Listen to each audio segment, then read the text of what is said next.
On our last day in the Netherlands, we decided to rent a car and take a drive about an hour outside of Amsterdam to a place called the Aviodrome. It's an incredible aviation museum that celebrates more than a century of flight. The drive itself was beautiful, fields, canals, and then out of nowhere, a massive hangar appears and there's airplanes parked outside like sleeping giants. Walking through the Aviodrome felt like stepping through the entire story of flight. It started with the early dreamers, the Wright brothers, those first fragile machines that barely lifted off the ground, and then you move forward through decades of innovation from wooden fabric to jets that are able to circle the globe. The Dutch have an amazing aviation legacy. You can see the rise of KLM, the engineering behind the early airliners, and how aviation helped shape and connect this small country to the rest of the world. There's something really incredible about standing under these planes, seeing all the old rivets, the propellers, the craftsmanship, and realizing just how far we've come in barely a century. It's not just history, it's imagination made real.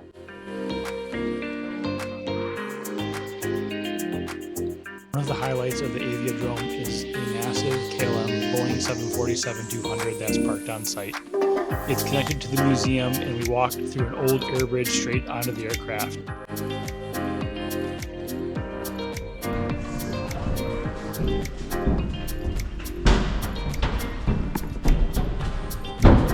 Taking the fake jet bridge here over to the KLM 747. Well, maybe it's an old one. It's real. It's old though. Yeah. It's pretty cool.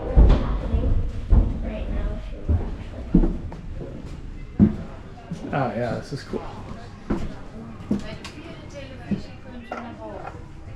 Okay. Oh, Dad, there's a top part. Hello. This is so cool.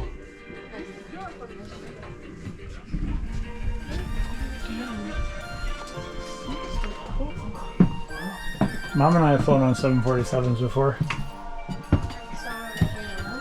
Nope. So here's the very front. This would have been the business class.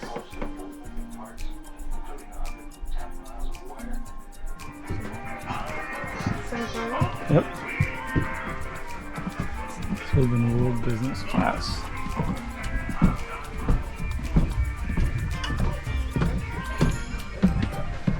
Wait, what's this? Probably a crew rest. Oh yeah, probably. Because there's beds located. We walked through the different cabins from economy all the way up to the old business class in the nose. We then went up the staircase to the upper deck. I think it kind of blew Brady's mind a little bit. He's flown plenty of times, but never inside something quite like this. A plane with 2 floors and a cockpit that feels more like a spaceship than an airplane. After this, we headed outside to take a closer look at the 747 itself, the wings, the engines, and the sheer size of it up close. It's still an amazing sight even after all these years, although I admit it probably could use a bit of a wash.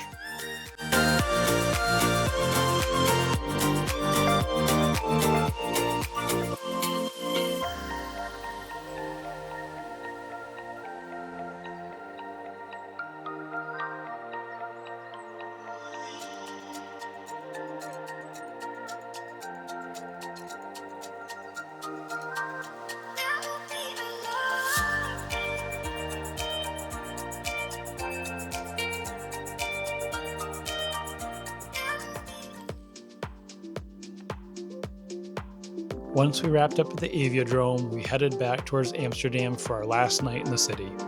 I didn't film much of the ride. It was just one of those quiet drives where everyone was a little tired but content. We got back in the evening and spent some time wandering the canals one last time.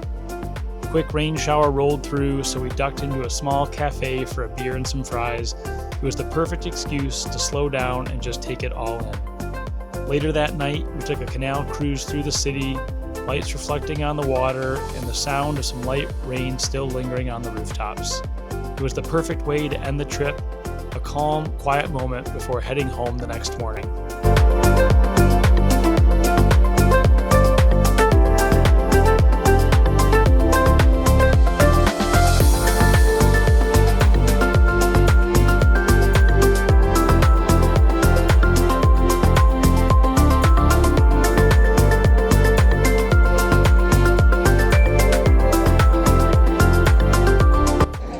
Okay, here's to Brady's birthday. And we'll do a roast.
The next morning, we headed back to Schiphol the same way we started our trip, on the train.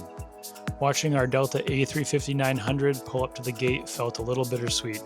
There's always that moment before a long flight home where you look back at everything you've seen, all the places, the laughter, the quiet moments in between, and realize how much it meant. Traveling with Brady reminded me that the best part of these trips isn't just where we go, it's seeing it all through his eyes, the excitement, the curiosity, the wonder. Every journey feels like a little snapshot in time, and this was one I'll never forget.